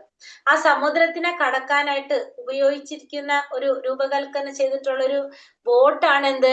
നമ്മുടെ ശരീരം. അപ്പൊ ബോട്ടിന് എന്ത് വേണം? തുഴയാൻ ഒരു തോണിക്കാരൻ വേണം, അല്ലെ? തോണിക്കാരൻ. ആ തോണിക്കാരനാണ് ആര്? നമ്മുടെ ആചാര്യന്മാര്, അധ്യാപകന്മാര്, ഗ്രന്ഥങ്ങള് ഒക്കെ ആരാണ്? തോണിക്കാര്. പിന്നെ നമുക്ക് എന്ത് വേണം? അനുകൂലമായൊരു കാറ്റ്. അപ്പൊ നമുക്ക് എളുപ്പത്തിൽ പോകാനായിട്ട് സാധിക്കും. അതാണ് നമ്മുടെ മനുഷ്യ ശരീരത്തിലുള്ള സൗകര്യങ്ങൾ. അതായത് കുറെ നമുക്ക് ഇന്ദ്രിയങ്ങൾ തന്നിട്ടുണ്ട്. നമുക്ക് ഇന്ദ്രിയം കൊണ്ട് ശ്രവണ, കീർത്തന, ഭക്തിയൊക്കെ പ്രാക്ടീസ് ചെയ്യാനായിട്ട് സാധിക്കും. സത്സംഗത്തിൽ പോകാൻ സാധിക്കും, ശ്രവണം സാധിക്കും, ഇതൊക്കെ നമുക്ക് സാധിക്കും. ഇതൊക്കെ അനുകൂലമായ കാറ്റ്. നമുക്ക് ഈ സമുദ്രം കവർ ചെയ്യാനായിട്ട്, കടക്കാനായിട്ട് പറ്റുന്നൊരു കാറ്റ്. അപ്പൊ നമുക്ക് ഈ സമുദ്രം എന്ന് പറഞ്ഞാൽ നമ്മൾ പറഞ്ഞു ഈ പ്രപഞ്ചമാണ് സമുദ്രം. ആ പ്രപഞ്ചത്തില് ഉള്ള ബോട്ട് നമ്മുടെ ശരീരം. അപ്പൊ അതിനൊരു തോണിക്കാരനുണ്ട്. നമുക്ക് നമ്മളെ നയിക്കാനായിട്ടില്ല, കൊണ്ടുപോകാൻ ഒരു തോണിക്കാരനുണ്ട്. പിന്നെ അത് കൂടാതെ നമുക്ക് എന്താണ്? അത് വേഗത്തിൽ പോകാനായിട്ട് അനുകൂലമായിട്ടുള്ള കുറെ സൗകര്യങ്ങൾ നമുക്കുണ്ട്. അപ്പൊ അങ്ങനെ നമുക്ക് എന്തിനെ പറയാണത്? സമുദ്രമായിട്ട് താരതമ്യം ചെയ്തിട്ട് പറയണം. അപ്പൊ നമുക്ക് ഇതിനെ മറികടക്കാനായിട്ട് എളുപ്പത്തിൽ സാധിക്കും. എങ്ങനെയാണ്? നമുക്ക് ആ ഇത് പ്രകാരം എന്താണ്? ആചാര്യന്മാരുടെ സഹായത്തോടെ നമുക്ക് ഈ പറഞ്ഞ സൗകര്യങ്ങളെല്ലാം ഉപയോഗിച്ചുകൊണ്ട്, അതായത് നവവിധ ഭക്തി, ശ്രവണ, കീർത്തന, സ്മരണം, വിഷ്ണു സ്മരണം, പാദസേവനം, അർച്ചനം, വന്ദനം, ദാസ്യ, സാഖ്യം, ആത്മനിവേദനം, അല്ലെ? ഇതൊക്കെ നമുക്ക് ഉപയോഗിച്ചുകൊണ്ട് നമ്മുടെ ഇന്ദ്രിയങ്ങൾ കൊണ്ട് നമുക്ക് ശ്രവണം ചെയ്യാം, കീർത്തനം ചെയ്യാം, എല്ലാം നമുക്ക് ചെയ്യാൻ സാധിക്കില്ല. അപ്പൊ ഇതൊക്കെ ചെയ്തുകൊണ്ട് നമുക്ക് എന്ത് സാധിക്കും? നമുക്ക് ഈ ഭൗതിക ലോകം, ഭൗതിക പ്രപഞ്ചത്തിനെ നമുക്ക് തരണം ചെയ്യാനായിട്ട് സാധിക്കും. ഇതാണ് നമുക്കിവിടെ എന്തിലൂടെ മനസ്സിലാക്കി തരുന്നത്? ഈ ഒരു ബോട്ടിലൂടെ മനസ്സിലാക്കി തരുന്നത്. മനസ്സിലായോ അതെല്ലാവർക്കും? ഹരേ കൃഷ്ണ. ഹരേ കൃഷ്ണ. മനുഷ്യ ശരീരത്തിന്റെ സവിശേഷതകൾ ലക്ഷ്യസ്ഥാനത്ത് സുഗമമായി എത്തിച്ചേരാൻ സഹായിക്കുന്ന അനുകൂല കാറ്റിനോട് ഉപമിച്ചിരിക്കുന്നു. അപ്പൊ ഈ മനുഷ്യ ശരീരത്തിന്റെ പ്രത്യേകതകൾ എന്താണ് പറയുന്നത്? എത്തിച്ചേരാൻ സഹായിക്കുന്നതാണ്. സുഗമമായിട്ട് ലക്ഷ്യസ്ഥാനത്ത് എത്തിച്ചേരാനുള്ള അനുകൂലമായ കാറ്റിനോടാണ് ഉപമിച്ചിരിക്കുന്നത്. ഇത്തരം സൗകര്യങ്ങളൊക്കെ ഉണ്ടായിട്ടും ആത്മസാക്ഷാത്കാരത്തിന് വേണ്ടി പൂർണ്ണമായിട്ടും പ്രയോജനപ്പെടുത്താൻ ശ്രമിക്കാത്ത പക്ഷം അയാളെ ആത്മഹന്താവ് അല്ലെങ്കിൽ ആത്മനാശകനായിട്ട് കണക്കാക്കാം. അപ്പൊ ഇത്രയും സൗകര്യങ്ങൾ നമുക്ക് ഉണ്ടായിട്ടും നമ്മൾ അത് ഉപയോഗിക്കാതെ, നമ്മുടെ സാക്ഷാത്കാരത്തിന് വേണ്ടി നമ്മൾ ഉപയോഗിക്കാത്ത വ്യക്തിയെ നമുക്ക് എന്ത് പറയാം? ആത്മാവിനെ ഹനിക്കുന്നവൻ, ആത്മഹന്താവ് അല്ലെങ്കിൽ ആത്മനാശകൻ എന്ന് പറയാനായിട്ട് സാധിക്കും. ആത്മഹന്താവ് അജ്ഞാന അന്ധകാരം നിറഞ്ഞ ലോകത്തിലേക്ക് പോകുമെന്ന് ഈശോപനിഷത്ത് താക്കീത് ചെയ്യുന്നു. അപ്പൊ ഈശോപനിഷത്തിലൂടെ നമുക്ക് താക്കീത് തരാണത്. നമ്മൾ സാക്ഷാത്കാരത്തിന് ശ്രമിക്കാത്തവര് എന്താണ് പറഞ്ഞത്? എവിടേക്ക് പോകുന്ന പറഞ്ഞ? അജ്ഞാനം നിറഞ്ഞ, അന്ധകാരം നിറഞ്ഞ ലോകത്തിലേക്ക് പോകുമെന്ന് ഈശോപനിഷത്ത് താക്കീത് നൽകുന്നു. ആത്മാവിനെ ഹനിക്കുന്ന ആധുനിക സംസ്കാരം വയറിന്റെ പ്രശ്നങ്ങൾ വർദ്ധിപ്പിക്കുക മാത്രമാണ് ചെയ്തുകൊണ്ടിരിക്കുന്നത്. ഇപ്പോ ആത്മാവിനെ ഹനിക്കുന്ന ആധുനിക സംസ്കാരത്തിൽ എന്ത് മാത്രമാണ് ചെയ്യുന്നത്? വയറിന്റെ പ്രശ്നങ്ങൾ വർദ്ധിപ്പിക്കുക. അതായത് എന്തിലാണ് നമ്മൾ ഫോക്കസ് ചെയ്യുന്നത്? ഭക്ഷണത്തിലാണ് പറയാം, അല്ലെ? പരിഷ്കൃതനായ മനുഷ്യൻ ആത്മസാക്ഷാത്കാരത്തെ അംഗീകരിക്കുന്നില്ല. ഈ പരിഷ്കൃതരായിട്ടുള്ള വ്യക്തികളൊന്നും എന്തിനെ അംഗീകരിക്കുന്നില്ല? ഈ ആത്മസാക്ഷാത്കാരത്തിനൊന്നും അവര് അംഗീകരിക്കുന്നില്ല. എന്നാൽ വയറിന് വേണ്ടി കഠിനാധ്വാനം ചെയ്യുകയും അതിന് വിരുദ്ധമായി തൊഴിലില്ലായ്മ പ്രശ്നം അയാളെ ഭയപ്പെടുത്തുന്നു. ഇത്തരത്തിലുള്ള അവസ്ഥയാണ് പ്രകൃതി നിയമത്തിന്റെ ക്രൂരത എന്ന് പറയുന്നത്. അപ്പൊ ഇവിടെ ആധുനിക മനുഷ്യരെന്താ ചെയ്യുന്നത്? കഠിനാധ്വാനം ചെയ്തുകൊണ്ടിരിക്കുകയാണ് ചെയ്യുന്നത്. അവർക്ക് എന്തിനു വേണ്ടിയിട്ട്? വയറിന് വേണ്ടിയിട്ട് കഠിനാധ്വാനം ചെയ്തുകൊണ്ടിരിക്കുകയാണ് ചെയ്യുന്നത്. അപ്പൊ അവരുടെ ലക്ഷ്യം എന്തുമാത്രമാണ്? വയറിന് വേണ്ടിയിട്ട് അവരൊരിക്കലും ചിന്തിക്കുന്നില്ല. അതായത് അതിൽ കുറച്ചൊരു സെന്റൻസ് കംപ്ലീറ്റ് അല്ല, ഞാൻ ഇവിടെ വായിക്കാം.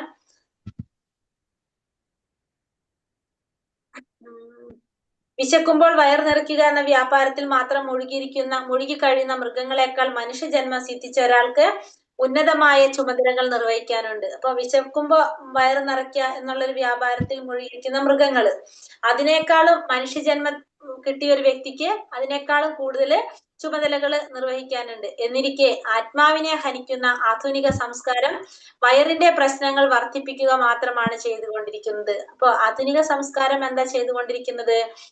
വയറിന്റെ പ്രശ്നങ്ങൾ മാത്രമാണ് ചെയ്തുകൊണ്ടിരിക്കുന്നത്. അതായത് പരിഷ്കൃത മൃഗമായ ഒരു ആധുനിക മനുഷ്യനെ സമീപിച്ച് ആത്മസാക്ഷാത്കാരത്തിന്റെ ആവശ്യകതയെ കുറിച്ച് സംസാരിക്കുമ്പോൾ അയാൾ അത് അംഗീകരിക്കുന്നില്ല. അപ്പൊ ഒരു പരിഷ്കൃതനായിട്ടുള്ള ഒരു വ്യക്തിയുടെ അടുത്ത് പോയിട്ട് നമ്മൾ സാക്ഷാത്കാരത്തിന്റെ ആവശ്യകതയെ കുറിച്ച് നമ്മൾ പറയാണ്, സാക്ഷാത്കാരം നേടേണ്ടത് അത്യാവശ്യമാണെന്നൊക്കെ നമ്മൾ പറയുമ്പോൾ അവരെന്തിനെ കുറിച്ചാണ്, അവരതിനെ അംഗീകരിക്കുന്നില്ല. എന്നാൽ വയറിന് വേണ്ടി കഠിനാധ്വാനം ചെയ്യാനുള്ള ആകാംക്ഷയ്ക്ക് വിരുദ്ധമായി അവൻ തൊഴിലില്ലായ്മ പ്രശ്നത്തിൽ നിരന്തരം ഭയപ്പെടുത്തപ്പെടുന്നു. ഇത്തരം അവസ്ഥ സംജാതമാകുന്ന തരത്തിലുള്ളതാണ് പ്രകൃതി നിയമത്തിന്റെ ക്രൂരത. പക്ഷെ ഇതിനെ അംഗീകരിക്കുന്നില്ല. ഇതിനെ ആത്മസാക്ഷാത്കാരത്തിന് അംഗീകരിക്കുന്നില്ല. എന്നാൽ വയറിന് വേണ്ടി കഠിനാധ്വാനം ചെയ്യാനുള്ള ആകാംക്ഷയ്ക്ക് വിരുദ്ധമായി, വയറിന് വേണ്ടിയിട്ട് കഠിനാധ്വാനം ചെയ്യാനുള്ള നമ്മുടെ ആ ഒരു ആകാംക്ഷയ്ക്ക് വിരുദ്ധമായിട്ട് അവൻ തൊഴിലില്ലായ്മ പ്രശ്നത്താൽ നിരന്തരം ഭയപ്പെട്ടുകൊണ്ടിരിക്കുന്നു. അപ്പോഴും അവൻ എന്തിനെ കുറിച്ചാണ് ഭയപ്പെടുന്നത്? തൊഴിലില്ലാത്ത പ്രശ്നത്തെ കുറിച്ച്, തൊഴിലില്ലായ്മ പ്രശ്നത്തെ കുറിച്ചാണ് ഭയപ്പെട്ടുകൊണ്ടിരിക്കുന്നത്. ഇത്തരം അവസ്ഥ സംജാതമാകുന്ന തരത്തിലുള്ളതാണ് പ്രകൃതി നിയമത്തിന്റെ ക്രൂരത. അപ്പൊ പ്രകൃതി നിയമങ്ങളെല്ലാം അത്തരത്തിലുള്ളതാണ്. കഴുതകളെയും പന്നികളെയും പോലെ കഠിനാധ്വാനം ചെയ്യുന്നതിന് വേണ്ടിയല്ല മനുഷ്യജന്മം നമുക്ക് നൽകപ്പെട്ടിട്ടുള്ളത്, മറിച്ച് ജീവിതത്തിൽ അത്യുന്നതമായ പരിപൂർണത നേടുന്നതിന് വേണ്ടിയിട്ടാണ്. അപ്പൊ നമുക്ക് ഈ മനുഷ്യജന്മം തന്നിരിക്കുന്നത് നമ്മളിങ്ങനെ കഠിനാധ്വാനം ചെയ്ത് നമ്മളെ ജീവിതം മുഴുവനും നമുക്കറിയാം അല്ലെ. അപ്പൊ നമ്മളൊരു പ്രായം, നമ്മളിപ്പോ ജെൻസ് തന്നെ എടുക്കുക. നമുക്ക് വീട്ടിൽ നമ്മള് ഇപ്പൊ മക്കളുടെ അച്ഛന്മാരുടെ അടുത്ത് എന്താ പറയാ നമുക്കറിയാം, എന്താ പറയുക, പഠിക്കാനായിട്ട് പോയി, അത് കഴിഞ്ഞിട്ട് ഒരു ജോലി കിട്ടി കഴിഞ്ഞപ്പോ എന്താണ്, ജോലിക്ക് വേണ്ടിയിട്ടുള്ള കഷ്ടപ്പാടാണ്. ആദ്യം പഠിച്ചു കഴിഞ്ഞ ഒരു ജോലി കിട്ടി, ജോലിക്ക് വേണ്ടിയിട്ടുള്ള കഷ്ടപ്പാടായില്ലേ. ജോലി കിട്ടി കഴിഞ്ഞ പിന്നെ അടുത്ത സ്റ്റെപ്പ് എന്താണ്, കല്യാണം കഴിച്ചു പിന്നെന്തായി, കുട്ടികളായി, ഉത്തരവാദിത്തം കൂടി, കുടുംബമായി. ഇപ്പൊ വീട് വെക്കണം, കുട്ടികളുടെ പഠന ചെലവ് നോക്കണം, വീട്ടിലെ കാര്യങ്ങൾ നോക്കണം. അപ്പോഴും എന്ത് ചെയ്തുകൊണ്ടിരിക്കുകയാണ്, നമ്മൾ അധ്വാനിച്ചുകൊണ്ടിരിക്കുകയാണ്. അങ്ങനെ അത് കഴിഞ്ഞ് കുട്ടികൾ പഠിച്ചു കഴിഞ്ഞ് അവിടെ തീരുന്നുണ്ടോ? പിന്നെ അവരുടെ കല്യാണം കഴിക്കണം. പിന്നെ നമ്മൾ ആ സമൂഹത്തിൽ നമുക്കൊരു വിലയുണ്ടാവും, ഒരു സ്റ്റാറ്റസ് ഉണ്ടാവും. അതനുസരിച്ച് നമ്മളെല്ലാം ചെയ്തു കൊണ്ടുപോകണം. പിന്നെ നമുക്ക് അവരുടെ കല്യാണങ്ങളായി, പിന്നെ അതിനുള്ള ചെലവ്. അപ്പൊ ഓരോ സമയത്തും നമ്മൾ എന്ത് ചെയ്തുകൊണ്ടിരിക്കുകയാണ്, ഓടിക്കൊണ്ടേയിരിക്കുകയാണ്. അത് കഴിഞ്ഞാലും തീരുന്നുണ്ടോ? ഇല്ല. പിന്നെ നമുക്ക് പിന്നെ അവരുടെ മക്കളായി, അവരുടെ ചെലവുകളായി, അവർക്ക് വേണ്ടിയുള്ള ചിന്തയായി. അപ്പൊ നമ്മൾ എന്ത് ചെയ്തുകൊണ്ടിരിക്കുക, നമ്മളെ ഈ ജീവിതം മുഴുവനും നമ്മൾ എന്ത് ചെയ്തുകൊണ്ടിരിക്കുക, ഈ കഴുതകളെയും പന്നികളെയും പോലെ നമ്മൾ കഠിനാധ്വാനം ചെയ്തുകൊണ്ടേയിരിക്കുന്നു അല്ലെ. അങ്ങനെ അതിനുള്ളതല്ല നമ്മുടെ ജീവിതം എന്ന് പറയാണ്. നമ്മുടെ ജീവിതം എന്തിനുള്ളതാണ്? പരിപൂർണത നേടാൻ വേണ്ടിയിട്ടുള്ളതാണ് നമ്മുടെ ജീവിതം. ആത്മജ്ഞാനത്തെ പറ്റി ജാഗരൂകരാകാത്ത പക്ഷം നമുക്ക് ഇഷ്ടമില്ലെങ്കിൽ കൂടി കഠിനാധ്വാനം ചെയ്യാൻ പ്രകൃതി നമ്മെ നിർബന്ധിക്കും. അപ്പൊ എപ്പോഴും നമ്മൾ ആത്മജ്ഞാനത്തെ കുറിച്ച് നമ്മൾ ജാഗരൂകരാകാത്തിടത്തോളം നമുക്ക് എന്താണ്, നമുക്ക് ഇഷ്ടമില്ലെങ്കിലും നമ്മൾ എന്ത് ചെയ്തുകൊണ്ടിരിക്കേണ്ടി വരും, കഠിനാധ്വാനം ചെയ്തുകൊണ്ടേയിരിക്കേണ്ടി വരും. അത് നമ്മളെ പ്രകൃതി നിയമമാണ്, അത് നമ്മുടെ നിയമം നിർബന്ധിച്ചുകൊണ്ടേയിരിക്കും. ഇപ്പൊ നമ്മള് ഇന്നത്തെ കാലത്ത് എല്ലാവരും എന്ത് ചെയ്തുകൊണ്ടിരിക്കുകയാണ്, 8 to Z കഷ്ടപ്പെട്ടുകൊണ്ടിരിക്കുക അല്ലെ. നമ്മൾ വേറെ ഒന്നിനെ കുറിച്ചും ഇല്ല ചിന്ത, കഠിനാധ്വാനം ചെയ്യുക. അതായത് നമ്മളെ ലക്ഷ്യം, നമ്മളെ ജീവിതം നമ്മൾ ആഗ്രഹിക്കുന്ന രീതിയിൽ നമ്മൾ സുഖമായിട്ട് ജീവിക്കാൻ വേണ്ടതിന് നമ്മൾ കഷ്ടപ്പെടാം. അതാണ് നമ്മൾ എല്ലാവരും ചെയ്തുകൊണ്ടിരിക്കുന്നത്. മനുഷ്യൻ എന്ന നിലയ്ക്കുള്ള തന്റെ ചുമതലകൾ നിർവഹിക്കാൻ വീഴ്ച വരുത്തുന്ന പക്ഷം ദേഹാന്തര പ്രാപ്തിയിലൂടെ അസുരഗ്രഹങ്ങളെ പ്രാപിക്കുകയും നികൃഷ്ടമായ ജീവിവർഗത്തിൽ ജനിച്ച് അജ്ഞതയിലും അന്ധകാരത്തിലും അകപ്പെട്ട് കഠിനാധ്വാനം ചെയ്യുന്നതിന് നിർബന്ധിതനായി തീരുകയും ചെയ്യുന്നു. അപ്പൊ മനുഷ്യൻ തന്റെ ചുമതല നിർവഹിക്കാൻ വീഴ്ച വരുത്തുന്ന പക്ഷം, അതായത് മനുഷ്യന്റെ പരമമായ ധർമ്മം ഭഗവാന്റെ സേവനമാണ്. അത് നമ്മൾ ചെയ്യാതെ നമ്മൾ ഈ കഠിനാധ്വാനം ചെയ്തുകൊണ്ടിരിക്കുകയാണെങ്കിൽ എന്താ സംഭവിക്കുന്നത്, ദേഹാന്തര പ്രാപ്തിയിലൂടെ നമുക്ക് നമ്മളെ ഈ ശരീരം, നമ്മൾ കുറച്ചു നാൾ കഴിഞ്ഞ് നമ്മളെ ശരീരം ഉപേക്ഷിക്കേണ്ടതാണ്. അങ്ങനെ മരണം സംഭവിക്കുമ്പോൾ നമുക്ക് എന്താണ് കിട്ടുന്നത്, വീണ്ടും ഒരു മനുഷ്യ ശരീരമല്ല കിട്ടുന്നത്. ആ ദേഹാന്തര പ്രാപ്തിയിലൂടെ ആസുരിക ഗ്രഹങ്ങളെ പ്രാപിക്കും. നികൃഷ്ടമായിട്ടുള്ള ജീവിവർഗങ്ങളിലൊക്കെ ജനിച്ച് അജ്ഞത നിറഞ്ഞ അല്ലെങ്കിൽ അന്ധകാരം നിറഞ്ഞ ലോകങ്ങളിലേക്ക് നമുക്ക് എത്തിച്ചേർന്നേ മതിയാകൂ.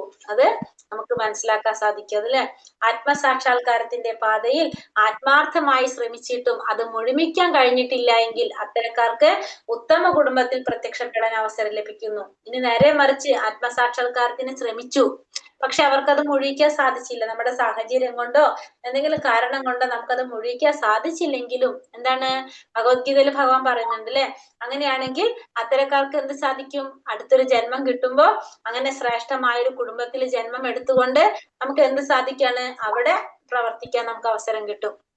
എന്നാൽ ഈ ആശ്രമം നടത്താൻ പോലും മുതിരാത്ത മായാമോഹിതരായി ഭൗതിക സന്തുഷ്ടിയുമായി അത്യാസക്തി പുലർത്തുന്ന ഏതൊരാളും അന്ധകാര നിബിഡമായ നരകത്തിലെത്തുന്നു. അപ്പൊ ഇതിനു പോലും ശ്രമിക്കാത്തൊരു വ്യക്തി ഉണ്ടെങ്കിൽ അങ്ങനെയുള്ളവരെവിടെ എത്തിയേ പറ്റൂ? ആ നരകത്തിലേക്ക്, അന്ധകാരം നിറഞ്ഞ ആ നരകത്തിലേക്ക് എത്തിയേ മതിയാകൂ എന്നുള്ളതിന് യാതൊരു സംശയവും ഇല്ല. അത്തരം വ്യക്തികളെ ആത്മസംഭാവിത എന്ന് ശകാരിക്കാറുണ്ട്. അപ്പൊ അങ്ങനെയുള്ള വ്യക്തികൾ എന്താ പറയുന്നത്? ആത്മസംഭാവിത എന്ന് പറയും. ആത്മാവിനെ ഹനിക്കുന്നവൻ എന്നാണ് പറയുന്നത്. ആത്മസംഭാവിത, അങ്ങനെയുള്ള വ്യക്തികൾ എന്ന് പറയും നമ്മള്? ആത്മസംഭാവിത എന്ന് പറയുന്നു. മനുഷ്യജന്മം കേവലം സാമ്പത്തിക പ്രശ്നങ്ങൾ പരിഹരിക്കാൻ വേണ്ടി മാത്രമുള്ളതല്ല. ഒന്നാശ്വസിക്കാല്ലേ, ക്ലാസ് ഇതിങ്ങനെ ക്ലാസ് പഠിക്കണോണ്ട് നരകത്തെ പോവില്ല എന്ന്. അതെ കറക്റ്റ് ആയിട്ട്. മനുഷ്യജന്മം കേവലം സാമ്പത്തിക പ്രശ്നങ്ങൾ പരിഹരിക്കുന്നതിനായിട്ട് മാത്രമുള്ളതല്ല. പ്രകൃതി നിയമങ്ങൾ നമുക്ക് മേൽ ഏൽപ്പിക്കുന്ന എല്ലാ ഭൗതിക ജീവിത പ്രശ്നങ്ങളും പരിഹരിക്കുന്നതിന് വേണ്ടിയുള്ളതാണ്. അപ്പൊ നമ്മുടെ മനുഷ്യജന്മം എന്തിനു വേണ്ടിയിട്ടുള്ളതല്ല?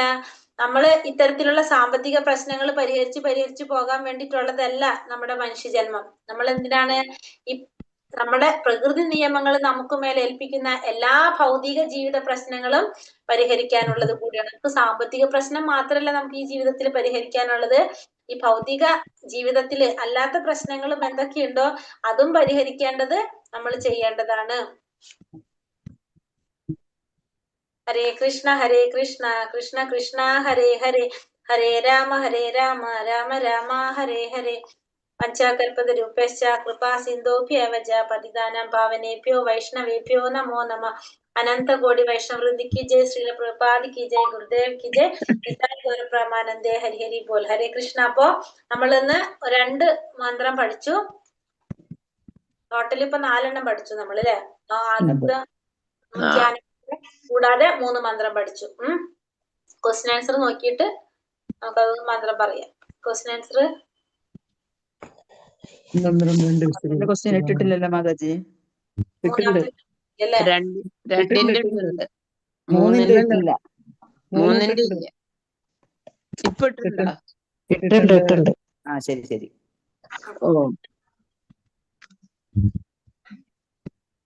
ക്വസ്റ്റ്യൻ എവിടെയാണ്? അപ്പോ ക്വസ്റ്റ്യൻ രണ്ടാമത്തെ എന്താ പറയുന്നത്? രണ്ടാമത്തെ മന്ത്രത്തില്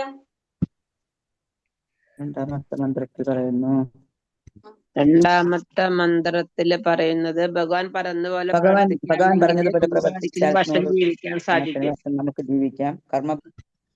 കർമ്മബന്ധങ്ങൾ തളയ്ക്കുന്നില്ല.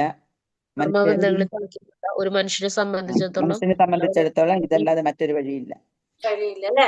അപ്പൊ നമ്മള് 1ാമത്തെ മന്ത്രത്തിൽ പറയുന്ന പോലെ നമുക്ക് ഭഗവാൻ പറയുന്നത് പോലെ ജീവിക്കുകയാണെങ്കിൽ എന്താണ്? 100 കണക്കിന് വർഷം നമുക്ക് ജീവിക്കാനായിട്ട് സാധിക്കും. ഭൗതിക ബന്ധങ്ങള്, കർമ്മബന്ധങ്ങള് നമ്മളെ തളയ്ക്കുന്നില്ല, അല്ലെ? മനുഷ്യന് ഇതല്ലാതെ വേറൊരു വഴിയില്ല എന്നാണ് ഭഗവാൻ ഇതില് പറയുന്നത്, 2ാമത്തെ മന്ത്രത്തിൽ പറയുന്നത്. എന്തുകൊണ്ടാണ് ജീവാത്മാവ് കർമ്മബന്ധനത്തിൽ ആയിത്തീരുന്നത്?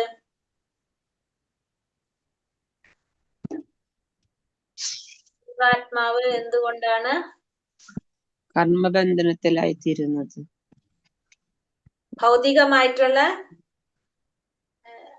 ബന്ധം കാരണം, ഭൗതികാഗ്രഹങ്ങൾ കാരണം. അതായത് ഭൗതിക ജീവിതവുമായിട്ടുള്ള ബന്ധനം കാരണം കൊണ്ട് ജീവാത്മാക്കള് വീണ്ടും ശരീരം മാറേണ്ടതായിട്ട് വരും. ഇതിനെ ആത്മാവിന്റെ ദേഹാന്തര പ്രാപ്തി അഥവാ കർമ്മബന്ധനം എന്ന് വിളിക്കുന്നു. എന്തുകൊണ്ടാണ് കർമ്മബന്ധനം വരുന്നത്? ഭൗതികമായിട്ടുള്ള ബന്ധനം കാരണം വീണ്ടും ശരീരങ്ങൾ മാറേണ്ടി വരുന്നു. അപ്പൊ ഇവിടെ എന്തുകൊണ്ടാണ് ജീവാത്മാവ് കർമ്മബന്ധനത്തിലായിത്തീരുന്നത്? ജീവിതം വീണ്ടും ജനിക്കേണ്ടി വരുന്നു. ബുക്കിൽ നോക്കാം, കുറെ എവിടെയാണെന്ന് മനസ്സിലാവില്ല. സ്ലൈഡ് എടുത്ത വേഗം അറിയാൻ ഇവിടെ കൊടുത്തിട്ടുണ്ട്. ഒരുവന്റെ ശരീരങ്ങൾ തളയ്ക്കപ്പെടുന്നു, മാറേണ്ടി വരുന്നു. ഇതിനെ ആത്മാവിന്റെ ദേഹാന്തര പ്രാപ്തി അഥവാ കർമ്മബന്ധനം എന്ന് പറയുന്നു. അതല്ലേ? ഒന്നും കൂടിയും പറയൂ.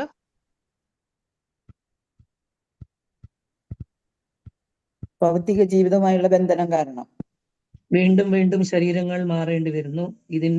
ഇതിനെ ആത്മാവിന്റെ ദേഹാന്തര പ്രാപ്തി അഥവാ കർമ്മബന്ധനം എന്ന് പറയുന്നു, വിളിക്കുന്നു. ഒരുവന്റെ കർമ്മത്താൽ അവൻ ഭൗതിക ലോകത്തിൽ തളയ്ക്കപ്പെടുന്നു. അത്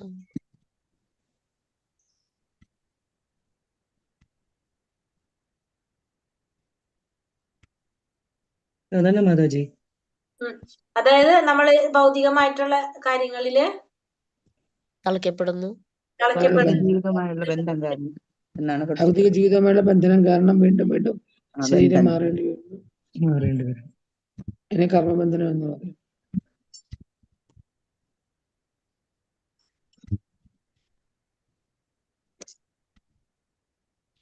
അത് തന്നെ ആയിരിക്കാനാണ് സാധ്യത. വേറെ ഒന്നും കാണുന്നില്ലല്ലോ അവിടെ. എന്തുകൊണ്ടാണ്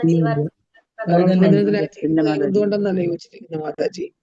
ഇതുകൊണ്ടല്ലേ ഭൗതികമായിട്ടുള്ള ഭൗതിക ജീവിതവുമായുള്ള ബന്ധനം കാരണം. അതില് ഭൗതിക നിയമമാണിത്. ശാസ്ത്രാനുസൃതമായ നിയത കർമ്മങ്ങൾക്കനുസരിച്ച് പ്രവർത്തിക്കാത്ത പക്ഷം അയാൾ പ്രകൃതി നിയമത്തെ ലംഘിക്കുകയും ജനന മരണ ചക്രങ്ങളിൽ കൂടുതൽ ബന്ധസ്ഥനായി തീരുകയും ചെയ്യുന്നു. അതന്നെ ആവാൻ സാധ്യത അല്ലേ? അടുത്ത ക്വസ്റ്റ്യൻ എന്താണ്? 3 തരം കർമ്മം ഏതെല്ലാം?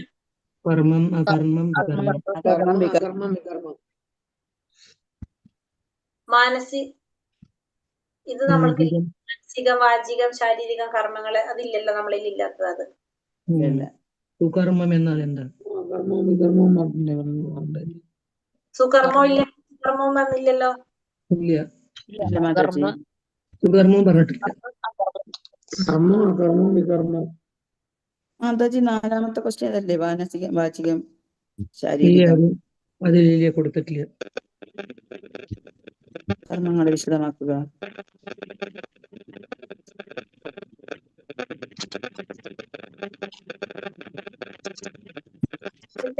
ഈ സ്ലൈഡ് ഉണ്ടാക്കിയ സമയത്ത് മാതാജി മാതാജി പഠിച്ച കുറച്ച് നോട്ട്സ് ഇതിൽ ആഡ് ചെയ്തിട്ടുണ്ടായിരുന്നു സ്ലൈഡില്. അതിനുശേഷം ഞാൻ ക്വസ്റ്റ്യൻ ഇട്ട് കഴിഞ്ഞതിന് ശേഷമാണ് ഞാനത് നോക്കിയപ്പോ പിന്നെ ഞാൻ ബുക്കിൽ ഇല്ലാത്താണല്ലോ എന്ന് പറഞ്ഞിട്ട് ഞാൻ ആ മാതാജിനെ കൊണ്ട് അത് മാറ്റിച്ചിട്ടുണ്ടായിരുന്നു. പക്ഷെ ക്വസ്റ്റ്യൻ മാറ്റിയിട്ടുണ്ടായിരുന്നില്ല. അപ്പൊ അതാണ് അതവിടെ കിടക്കുന്നത്. ആ സോഷ്യലിസ്റ്റ് അതിന്റെ ഒക്കെ കൂടുതൽ വന്നത് അങ്ങനെയാണ്. അപ്പൊ ആ മാതാജിക്ക് എവിടെന്നോ നോട്ട് കിട്ടിയിട്ടുണ്ട്. അതായത് ബുക്കിലില്ല നമ്മളെ, പക്ഷെ അപ്പൊ ആധികാരികമായിട്ട് നമുക്ക് പറയാനായിട്ട് അറിയില്ല മാതാജിക്ക്. മാതാജി പഠിച്ച സ്ഥലത്തുനിന്ന് അവിടെ നിന്ന് കൊടുത്ത നോട്ട് എന്നല്ലാതെ അത് എവിടെ നിന്നാണെന്ന് അറിയില്ല മാതാജിക്ക്. അത് കട്ട് ചെയ്യാൻ പറഞ്ഞിട്ടുണ്ടായിരുന്നു. അപ്പൊ സ്ലൈഡിൽ നിന്ന് മാറ്റിയിട്ടുണ്ടായിരുന്നു, പക്ഷെ ക്വസ്റ്റ്യന് ഞാൻ മാറ്റിയിട്ടുണ്ടായിരുന്നില്ല. അതാണ് സംഭവിച്ചത്. മന്ത്രം 3ന്റെ ക്വസ്റ്റ്യൻസ്. 3ാമത്തെ മന്ത്രത്തില് അല്ലെ? 3ാമത്തെ ക്വസ്റ്റ്യൻസ്. മന്ത്രം 3 എന്താണ് പറയുന്നത്? ആത്മസാക്ഷാത്കാരത്തിന് വേണ്ടി ആശ്രയിക്കുകയും മന്ദവും ജ്ഞാനവുമായ ലോകങ്ങളിൽ എത്തിച്ചേരും.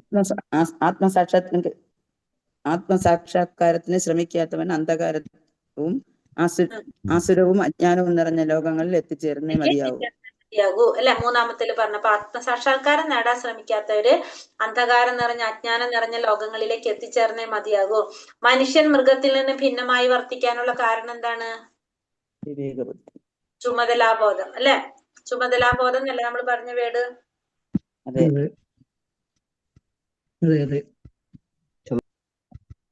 ചുമതലാബോധം കാരണം എന്നാണ് പറഞ്ഞിരിക്കുന്നത്.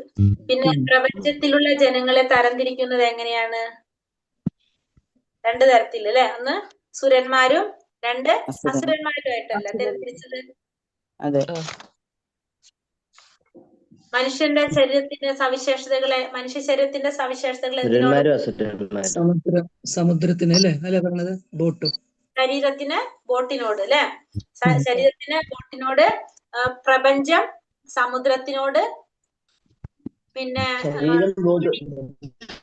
ശരീരം ബോട്ടിനോടും, പ്രപഞ്ചത്തിന് സമുദ്രത്തിനോടും.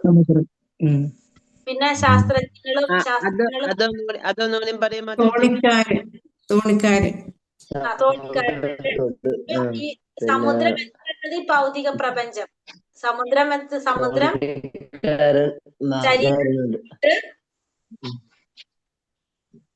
പിന്നെ ശരീരം ആചാര്യ ബോട്ട്. സമുദ്രത്തോട് പിന്നെ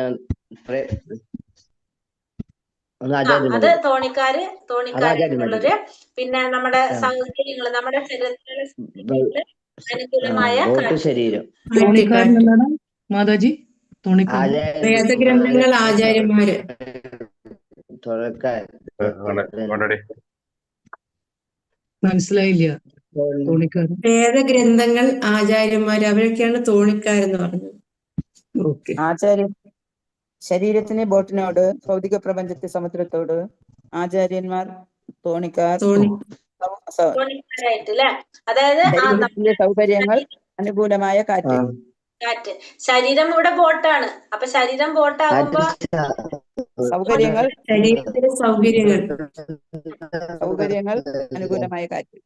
കാറ്റ്. ക്ലിയർ ആയല്ലോ അല്ലെ? അത് പറയണ വീണ്ടും. വേണ്ട മനസ്സിലായി. ഒരു ഗുളിക വെച്ചു അജുനോടെ ഗുളിക വെച്ചു ഒരു ഗുളിക അതെ, വെച്ചു മാതാജി തന്നെ പറയൂ, എല്ലാവരും കൂടി പറയുമ്പോ മനസ്സിലാവണില്ല. മാതാജി പറയൂ. ഭൗതിക പ്രപഞ്ചം അതായത് നമ്മള് ഈ ഫസ്റ്റ് നമ്മൾ പറഞ്ഞത് എന്താണ്? മനുഷ്യ ശരീരം, സമുദ്രം പറയാ. അതിന് തന്നെ ഈ ഭൗതിക പ്രപഞ്ചം എന്നത് സമുദ്രത്തിനോടാണ് താരതമ്യം ചെയ്തിരിക്കുന്നത്. പിന്നെ സമുദ്രത്തില് ഉള്ള ബോട്ട്, സമുദ്രം കടക്കാനായിട്ട് ഉള്ള ബോട്ട് എന്ന് പറയുന്നത് നമ്മുടെ ശരീരം. ഇപ്പൊ ഭൗതിക പ്രപഞ്ചം എന്ന് പറയുന്നത് സമുദ്രം. ഇപ്പൊ നമ്മുടെ ശരീരം എന്ന് പറയുന്നത് ആ സമുദ്രം കടക്കാൻ ഉപയോഗിക്കുന്ന ബോട്ടാണ് ശരീരം. പിന്നെ നമുക്ക് എന്താണ്? ആ ബോട്ടില് തോണിക്കാര് വേണം. ആ തോണിക്കാരെന്ന് പറയുന്നത് നമുക്ക് എന്താണ്? നമ്മളെ വേദഗ്രന്ഥങ്ങളും ആചാര്യന്മാരും അധ്യാപകരൊക്കെയാണ് ആര്? ഈ തോണിക്കാര്. പിന്നെ നമുക്ക് ഒന്നും കൂടി എന്ത് കിട്ടും? സപ്പോർട്ട് കിട്ടാനായിട്ട് കാറ്റ് അനുകൂലമായി കഴിഞ്ഞാൽ ഇത്തിരി കൂടി നല്ലതാണ്. അതാണ് മനുഷ്യ ശരീരത്തിലെ സൗകര്യങ്ങള്. കിട്ടിയോ? സൗകര്യങ്ങള് കാറ്റ് അനുകൂലമാവാനല്ലേ? അതന്നെ. ഓക്കെ, ഹരേ കൃഷ്ണ. എങ്ങനെയുള്ള മനുഷ്യനെ ആത്മനാശകനായി കണക്കാക്കാം? ചുമതലകൾ വീഴ്ച വരുത്തുന്ന. ആരെ? എങ്ങനെയുള്ളവര്? ആത്മസാക്ഷാത്കാരം നേടാത്തവര് അല്ലേ? സാക്ഷാത്കാരം നേടാൻ സാധിക്കാത്തവരല്ലേ ആത്മനാശകനായിട്ട് കണക്കാക്കാൻ സാധിക്കുന്നത്. അതല്ല നമ്മൾ ഈ മന്ത്രത്തിൽ പറഞ്ഞത്. എന്താ പറഞ്ഞ? ആത്മസാക്ഷാത്കാരം നേടാൻ ശ്രമിക്കാത്തവര്.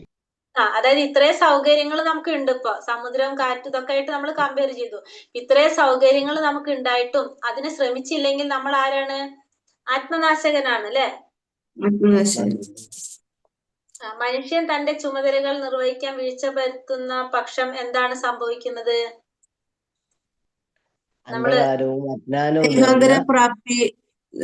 ദേഹാനന്തര പ്രാപ്തിയിലൂടെ അസുരഗ്രഹങ്ങളെ പ്രാപിക്കുകയും നിഷ്ഠുരമായ ജീവവർഗത്തിൽ ജനിക്കും.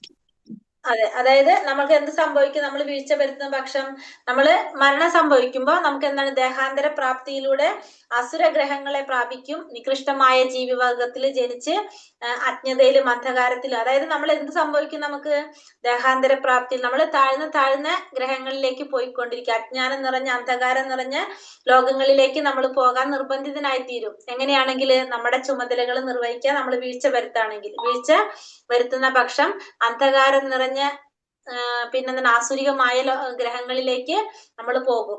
ദേഹാന്തര പ്രാപ്തി വരാന്ന് പറഞ്ഞാല് ഇല്ലെങ്കിലും കുഴപ്പമില്ല അവിടെ. കാരണം വെച്ച് കഴിഞ്ഞാല് ആസുരികമായിട്ടുള്ള ഗ്രഹത്തിലേക്ക് പോകാന്ന് പറഞ്ഞാൽ തന്നെ നമുക്ക് അവിടെ എന്ത് സംഭവിച്ചു? നമ്മള് ദേഹാന്തര പ്രാപ്തി വന്നൂല. മനുഷ്യനല്ലാതെ വേറുള്ള യോനികളിലേക്ക് നമ്മൾ ജന്മം കിട്ടി നമുക്ക് മനസ്സിലാക്കാം. അപ്പൊ അവിടെ എന്ത് പറയാ? നമുക്ക് മനുഷ്യൻ തന്റെ ചുമതലകൾ നിർവഹിക്കാൻ വീഴ്ച വരുത്തുന്ന പക്ഷം എന്താ സംഭവിക്കുന്നത്?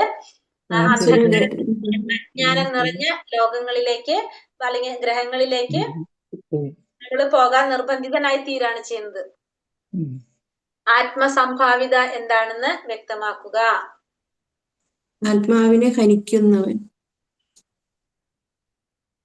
ആത്മാവിനെ ഹനിക്കുന്നവൻ.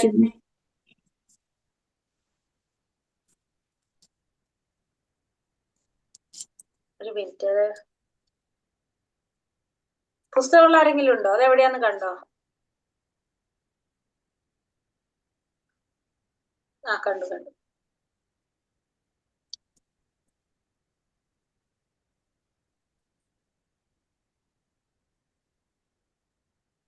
അതായത് ഇവിടെ എന്താ പറഞ്ഞിരിക്കുന്നത്? ഈശ്വര സാക്ഷാത്കാരത്തിന് വേണ്ടി ശ്രമം തുടങ്ങുന്നത് കൊണ്ട് മാത്രം ഒരാൾ സമ്പന്നവും കുലീനമായ കുടുംബത്തിൽ ഉറപ്പുവരുന്നത്. എന്നാൽ ശ്രമം നടത്താൻ പോലും മുതിരാതെ മായാമോഹിതരായി ഭൗതിക സന്തുഷ്ടിയുമായി അത്യാസക്തി പുലർത്തുന്ന ഏതൊരാളും വൈദിക സാഹിത്യത്തിൽ സ്ഥിരീകരിച്ചിട്ടുള്ള പോലെ അന്ധകാര നിബിഡമായ നരകലോകങ്ങളിൽ എത്തുന്നു.